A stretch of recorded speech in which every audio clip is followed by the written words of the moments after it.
దేవుడు కౌగిటిని విడిచిపెట్టి, దేవుని మాటని విడిచిపెట్టి ఇష్టానుసారంగా బ్రతుకుతున్నాడు అని ఏడుస్తున్నాడు బిడ్డలారా. ఆయన కన్నీరు కారుస్తున్నాడు బిడ్డలారా. ఇంకా చూసి చూసి ఇంకా నువ్వు మారకపోయేసరికి, నువ్వు మార్పు చెందకపోయేసరికి దేవుడికి కోపం వచ్చింది. దేవుడికి కోపం వచ్చింది. అందుకే దేవుడి ఉగ్రత దిగుతుంది. ఈరోజు మనుషులు చేసిన పాపాలు ఆకాశం అంటుతున్నాయి. అందుకే ఈ భయంకరమైన దినాలు.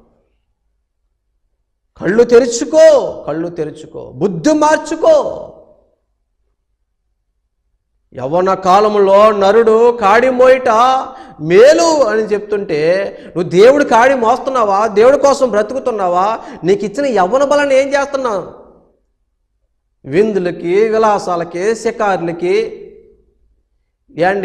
ఆటపాటలకి, అలాగే అల్లరితో కొన్ని ఆటపాటల్లో